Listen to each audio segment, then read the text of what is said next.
Hello, aujourd'hui on se retrouve dans une nouvelle vidéo. On est à... Je sais pas si on voit. Non, on voit pas. On est à l'hippodrome. Vidéo un peu qui change d'hab. Je sais pas ce que ça va donner, on verra. Et puis voilà quoi, on va découvrir un nouveau monde dans l'équitation. Les courses hippiques. Je suis très contente parce que ça fait très longtemps que je suis pas allée. Ah là là, le monde. Regardez-moi ça. Bref, on est parti.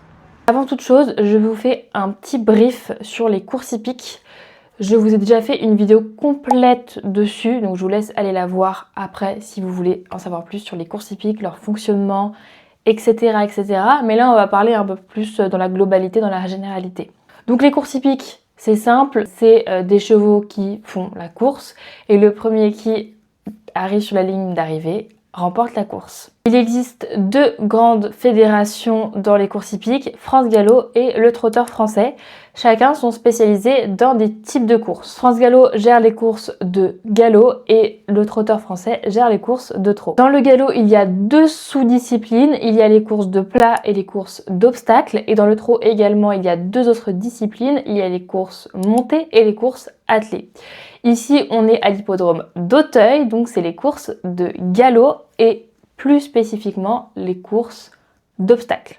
La distance à parcourir entre les courses est entre 3000 et 6000 mètres et le nombre de chevaux varie entre 8 à 18 partants en moyenne. Les obstacles peuvent être des haies, des grosses fences, des rivières, des buttes ou encore des passages en contrebas. Leur nombre varie selon les courses. Aujourd'hui, c'est le défi des haras, le Grand Steeplechase. C'est l'un des événements les plus importants dans les courses de galop. Cette course a été créée en 1874 et est considérée comme l'une des plus difficiles et prestigieuses du calendrier hippique français. Les chevaux doivent parcourir environ 6 km et franchir 23 obstacles. Donc j'y ai passé la journée dimanche 17 mai, c'était plutôt cool, à savoir que en soi, les hippodromes, c'est des endroits je trouve très agréables pour passer une après-midi, que ce soit seul ou en famille, entre amis, etc. Le 17 mai, du coup, le jour où j'y suis allée, ils avaient organisé des petits acrobranches, des petites dégustations, mais également des balades en poney. Bon, on ne va jamais assez le répéter, je pense que, de toute façon, vous allez voir en image, j'ai été, bon, je vais pas dire choquée parce que, bon, on voit ça partout maintenant, enfin partout, dans les petits parcs parisiens, on peut voir ça aussi. Les poneys qui sont à l'attache toute la journée, qui ont un seau d'eau pour une dizaine de poneys. Un seul pour 10 poneys, c'est quand même assez choquant. En pleine journée, ils ont pas de foin à disposition. Ils essayent de brouter entre guillemets l'herbe qu'il y a autour, mais bon, il n'y a pas grand chose. C'est pas très ouf à voir. Je pense que cette activité devrait être à bannir sur ce genre d'événement, enfin même tout court, mais encore plus sur ce genre d'événement parce que je trouve que ça véhicule quand même quelque chose de positif. On va dire que ça fait waouh, trop bien, je vais faire une balade à poney, mais du coup on n'a pas le truc derrière où en mode c'est pas terrible de faire ces petites balades à poney qui sont gratuites d'ailleurs, donc ça encourage encore plus à le faire parce que le bien-être des petits poneys, des petits Shetland là-bas, c'est pas terrible. Voilà. Ça, c'est la première chose, on va dire, qui m'a dérangée quand je suis allée à l'hippodrome. C'est pas la première fois que je vois ça. Il est temps d'arrêter.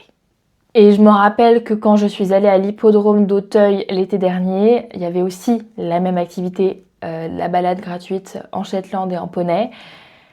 Sauf que là, il faisait beaucoup plus chaud. Donc bon, là on est encore mi-mai, donc ça va au niveau des températures. Mais quand il fait beaucoup plus chaud, les poneys subissent encore plus. Pas terrible, franchement pas terrible. Alors, à savoir que l'hippodrome d'Auteuil a une spécificité que je n'ai pas revue dans les autres hippodromes parisiens, parce que j'ai fait plusieurs hippodromes, c'est que à l'hippodrome d'Auteuil, on voit les box, on voit les chevaux se faire panser, on voit les chevaux se faire préparer, se faire identifier notamment par les vétérinaires, on les voit se faire laver. Je trouve ça trop bien, on a vraiment une vue panoramique sur une partie des chevaux de course qui sont en boxe, qui sont à la détente, c'est super. C'est encore plus immersif pour nous spectateurs de voir en fait le cheval se faire préparer, le cheval se faire détendre, après le rond de présentation et après le voir courir. Et même tu le vois après la course, je trouve ça vraiment cool. Le jour où je suis allée à l'hippodrome, j'ai réservé une visite de l'hippodrome, c'était visite au cœur de l'hippodrome, un truc comme ça. Du coup il y a une guide qui nous a fait le tour de l'hippodrome, on s'est beaucoup rapproché des chevaux, on a notamment eu accès à des parties privées entre guillemets, donc par exemple les balances où on a vu les jockeys se faire peser. J'ai pu aussi toucher une selle de jockey qui, elle disait que la selle faisait à peu près 1,2 kg si je me trompe pas, ce qui est un peu léger par rapport à nos selles classiques. Je vous avouerai, en plus quand tu vois la vidéo, vraiment c'est rikiki genre. Mais ce qu'elle nous expliquait, c'est qu'en fait les jockeys sont jamais assis sur la selle, à part après la course, quand ils font du trot enlevé pour revenir au box. Mais sinon, les jockeys sont toujours en 2,5 points. 2,5 points? Oui, ils sont toujours en 2,5 points. Donc, position 2,5 points. Donc, en vrai, c'est logique. Mais c'est très impressionnant de voir la selle Rikiki, on dirait limite les selles de Playmobil. Du coup, très contente d'avoir pu faire cette visite. On a pu du coup aussi s'approcher des box. Enfin, on n'a pas touché les chevaux évidemment pour des raisons de sécurité et d'hygiène. Mais elle nous a montré par exemple l'outil, je ne saurais pas comment ça s'appelle, l'outil pour identifier les chevaux à chaque fois quand ils arrivent à l'hippodrome pour vérifier leur vaccin, etc. etc. C'est genre hyper cool d'avoir cette immersion en tant que spectatrice, de découvrir un peu les backstage des courses, c'est hyper intéressant. Surtout que les courses, c'est un milieu où genre il y a 3000 choses à savoir. Après j'ai envie de vous dire, est-ce que toutes les disciplines c'est comme ça? Je ne sais pas. Mais en tout cas je trouve que les courses c'est particulier. De toute façon on sait que c'est particulier ce monde, mais il y a tellement de détails à savoir, c'est genre passionnant. Passionnant. Je comprends les gens qui sont un peu passionnés par ça parce que c'est passionné, il y a tellement de trucs. J'adore. Enfin, j'adore. On verra ça après la vidéo. Enfin, à la fin de la vidéo, je vais vous faire une petite conclusion sur les courses hippiques. Alors, comment se déroule une journée type d'un cheval de course quand il a une course le jour J? Alors, il arrive au matin, il prend sa place dans son box, il est ensuite identifié. Il y a une genre de visite vétérinaire où les vétos vont observer les chevaux, vont voir s'il n'y a pas de comportements anormaux, si le cheval ne boite pas par exemple, s'il est apte à courir le jour J. Ensuite, le cheval avant la course va être détendu au pas sur le rond de détente. J'ai des petites vidéos, il me semble, du rond de détente où les chevaux donc, sont au pas, tranquilles, avec leur... Alors je ne sais pas si c'est l'entraîneur ou si c'est le... Je pense que c'est l'entraîneur, il me semble que c'est l'entraîneur ou les propriétaires. Peut-être que ça doit dépendre aussi. Il y a moyen que ça doit dépendre. Ou c'est le LAD, je suis bête. Ça va être le LAD. Après la détente au pas, les chevaux sont emmenés en main sur le rond de présentation. C'est le moment des ordres. Donc c'est le moment où les entraîneurs des chevaux vont donner les ordres, les conseils aux jockeys pour savoir comment monter ce cheval. Parce que des fois, le jockey va découvrir le cheval le jour J, le jour même, il l'a jamais vu. Donc ça, c'est le moment où l'entraîneur va dire là, il faudrait peut-être que tu reprennes le cheval à tel moment, faut que tu te comportes de telle manière avant la course, pendant la course, sur la dernière ligne d'arrivée, comment faut que tu te comportes avec lui finalement pour gérer au mieux la course. Quelques minutes avant le départ de la course, les jockeys et les chevaux, donc les duos, ont une aide-essai, donc ça fait comme les concours de CSO finalement. Alors je crois que ça se dit pas concours de CSO, les concours de saut d'obstacle. Les concours de saut d'obstacle où bah du coup tu as le paddock de détente où tu t'échauffes sur des obstacles. Là c'est pareil, il y a une aide-essai pour appréhender au mieux la course. Et ensuite évidemment la course est lancée, le départ est annoncé, les chevaux sont lancés à toute vitesse, ils franchissent les obstacles jusqu'à être le premier sur la ligne d'arrivée. Et ils vont bientôt se présenter devant les cellules, toujours sous la conduite du numéro 8, Naruto Bambou. Il n'a pas quitté son sillage depuis le départ. Saint-Savin, lui, attend en troisième position à la hauteur de Calamani, en selle sur le numéro 7, Huron, c'est le favori. Et il est en quatrième position devant Suipénal, devant Juan Alao, c'est comme en touche le demi-jardin de pâture.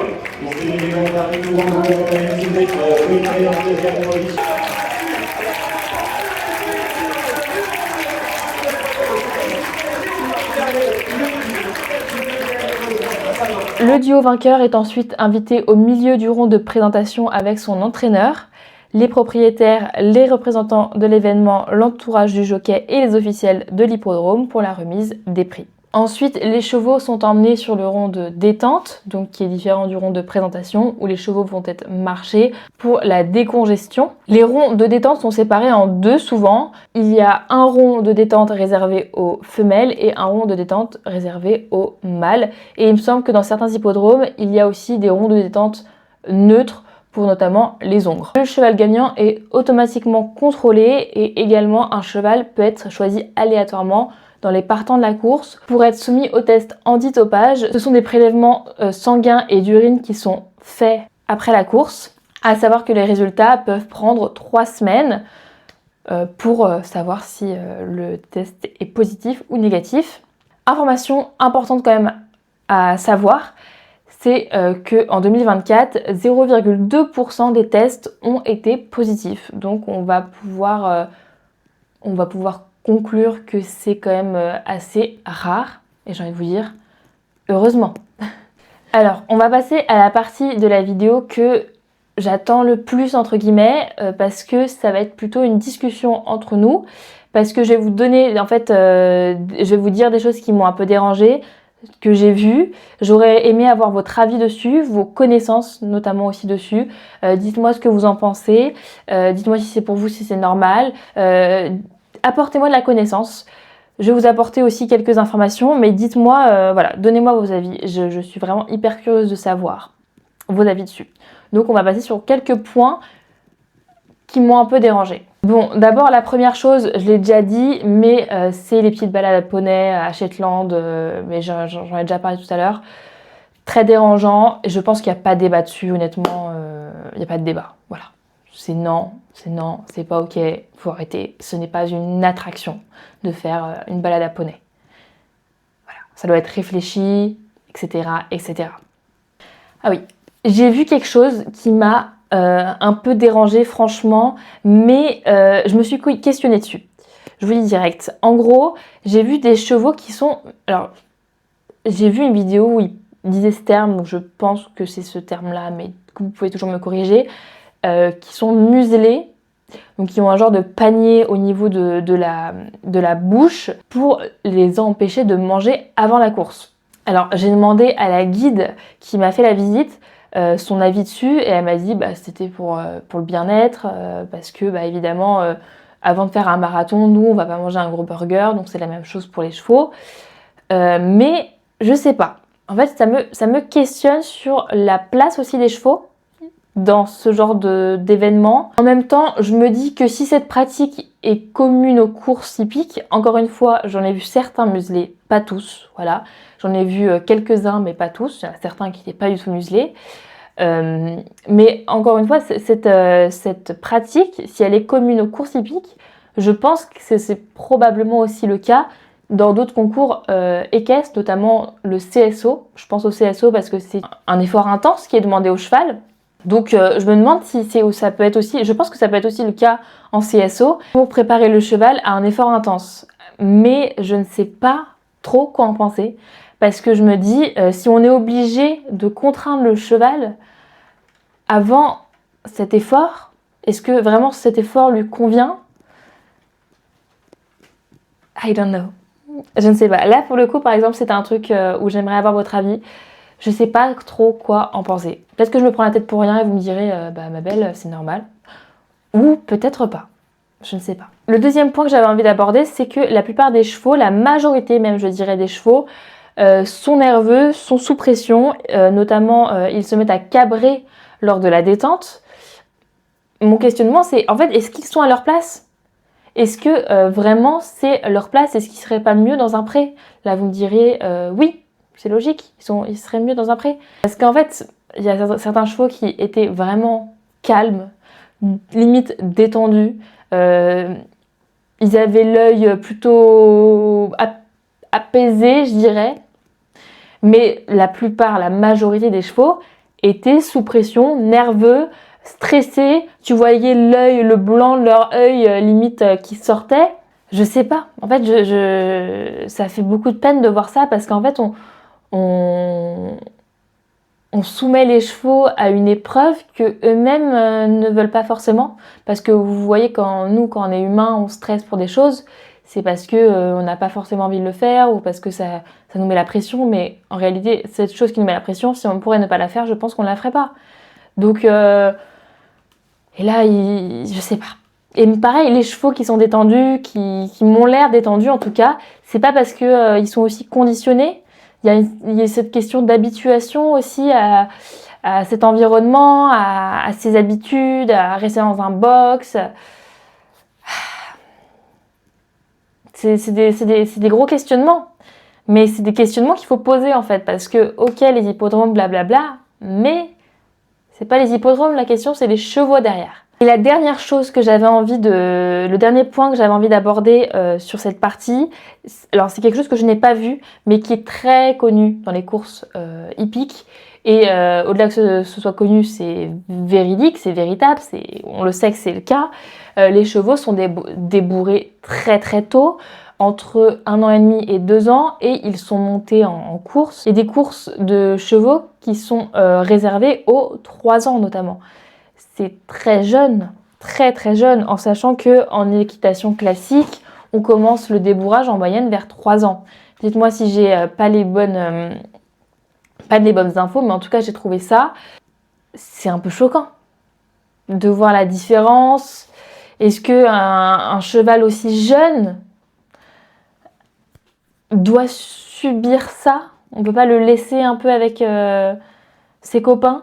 Je pense que ça joue aussi dans le conditionnement, parce qu'un cheval qui est conditionné aussi jeune, débourré aussi jeune, mais il est conditionné à rester dans cette lignée de stress. Les courses hippiques. Les courses hippiques. Pour conclure cette vidéo, j'ai envie de j'ai envie de vous partager ma réflexion globale sur les courses hippiques, mon avis global dessus, parce que je trouve ça important. Dites-moi votre avis sur les courses hippiques, dites-moi s'il y a des choses où vous n'êtes pas trop d'accord avec moi. Genre, les commentaires, c'est genre ouvert de fou, je vous répondrai. J'ai envie qu'on en parle parce que ça fait partie d'une réflexion que j'ai depuis 2 ans. Pour vous expliquer, j'ai travaillé pour les courses hippiques, notamment pour le PMU, donc j'ai pu côtoyer des personnes qui travaillent dans les hippodromes. J'ai côtoyé aussi des anciens jockeys, des parieurs. Et en fait, il y a des parties de moi qui me disaient c'est trop bien, ils sont passionnés. Il y a des parties de moi où je me dis les chevaux quand même, les chevaux, le bien-être, le respect, voilà. Donc je vais vous partager un peu ma réflexion que j'ai eue, que ce soit sur ces 2 ans de travail, mais également là à l'hippodrome où je me suis fait un peu une idée des courses hippiques. Mon avis global, c'est que évidemment les courses hippiques sont critiquées pour de nombreuses raisons qui sont évidemment factuelles et qui devraient changer, qui devraient évoluer. Donc on parle évidemment du débourrage précoce, mais on va parler également des coups de cravache. J'en ai pas parlé parce que bon, les courses hippiques, comme je vous ai dit, c'est énorme, ce sujet est énorme à traiter. Je pourrais en faire une vidéo de 2 heures, mais c'est pas le but. Mais les coups de cravache qui sont ok, ils sont réglementés, mais pour moi ce n'est pas assez, parce que quand tu vas voir des courses et que tu vois sur la ligne d'arrivée tu entends en fait les coups de cravache. Pour entendre les coups de cravache alors qu'ils sont assez loin et qu'il y a le public qui crie, tu peux te dire que les coups sont assez forts. Et le nombre de coups aussi à répétition, voilà. On va aussi parler de l'empreinte que ça laisse dans la tête des chevaux. Les chevaux réformés, on va en retrouver qui vont plus être capables de partir au galop par exemple. Je parle des chevaux de trot qui ont été forcés à maintenir une allure au trot qui est élevée, mais plus tard ils vont plus être capables de partir au galop. On va retrouver des chevaux stressés, des chevaux un peu traumatisés par les courses. Donc ça, évidemment que je le bannis, évidemment qu'il faut avoir il faut qu'il y ait c'est même pas une évolution, parce qu'en fait on n'est même pas sur le stade de l'évolution. Faudrait que tout change. Faudrait, vous voyez qu'il y a un mur, faudrait détruire le mur. L'image est un peu loin. Vous voyez, il faudrait en fait détruire tout et tout reprendre à zéro. Ok, c'est hyper cool le principe. En vrai, le principe peut être cool, mais il y a en fait il y a énormément de choses qu'il faudrait revoir si on se penche vraiment sur le bien-être équin. Évidemment, je dis ça, mais je veux pas être défaitiste, mais je pense que les courses hippiques ne changeront jamais, ou il y aura des petites réglementations en plus, mais je pense que ça sera très difficile de faire évoluer ce monde, parce que en fait, les courses hippiques, c'est une discipline qui est mondialement connue, où le monde entier va se rejoindre, notamment pour l'Arc de Triomphe à l'hippodrome de Longchamp. Je vous dis ça, il y a des Anglais, il y a énormément de Japonais, donc en fait c'est vraiment les courses hippiques, c'est ancré dans une, j'ai envie de dire, culture. C'est ancré et c'est très très difficile, ça va être très difficile à faire changer, mais j'ai espoir parce que je vois en vrai que les réseaux sociaux sont forts et je me dis que comment les nouvelles générations évoluent, elles évoluent quand même plutôt bien, je trouve, c'est plutôt cool, donc j'imagine qu'on va arriver à atteindre quelque chose de plutôt cool, mais ça sera dans très longtemps et je pense qu'on ne sera même plus là sur cette terre pour voir cette évolution parce que c'est tellement ancré que c'est dur. Le problème et la partie où peut-être que des personnes ne vont pas être d'accord avec moi, c'est qu'on aime beaucoup critiquer les courses hippiques. On adore critiquer les courses hippiques parce que c'est une discipline qui est déjà de base controversée par beaucoup de personnes dans le monde de l'équitation classique. Donc on aime bien taper dessus, on aime bien montrer du doigt certaines pratiques. Voilà, on aime bien crier dessus, mais je trouve que c'est de l'hypocrisie en fait. C'est de l'hypocrisie, pourquoi? Parce que nous, dans notre... En fait, je sais pas, moi j'ai l'impression que je différencie les courses hippiques et l'équitation classique. C'est pas si différent en fait. Quand tu vois les concours de saut, internationaux notamment, où tu vois les morts qui sont toujours plus durs, les chevaux qui sont cravachés pour aller de l'autre côté de l'obstacle, les chevaux en dressage qui sont soumis, tu vois alors je sais plus comment ça s'appelle, de l'hyperflexion, il me semble que c'est ce terme-là. En fait, je trouve que c'est très très hypocrite de la part de la plupart des personnes de critiquer les courses hippiques alors que nous, dans nos disciplines un peu plus classiques, il y a les mêmes dérives. On critique les courses hippiques parce que les chevaux vivent toujours en boxe, H24 en boxe, qu'ils sont sortis juste pour courir. Combien de cavaliers internationaux font la même chose parce que auprès les chevaux vont peut-être se blesser? Je pense que c'est très important de toujours rappeler que les courses hippiques, c'est pas hyper respectueux des animaux. Enfin, non, c'est pas les courses hippiques, c'est faux. C'est plutôt certaines pratiques dans les courses hippiques ne sont pas toujours respectueuses de l'équitation. C'est même pas de l'équitation, c'est des chevaux, tout court. Mais il faut aussi penser à nos propres pratiques. Et au-delà de parler du CSO, du dressage, des concours, même nous, à notre petite échelle, je pense que le changement peut commencer que nos pratiques, tout simplement, nos petits rien du tout, nos pratiques. Oui, le coup de cravache, ok, la cravache peut être utile dans certains moments, mais il faut doser, quoi. Faut savoir doser. C'est comme les coups de talon, etc., etc. Faut savoir se remettre en question.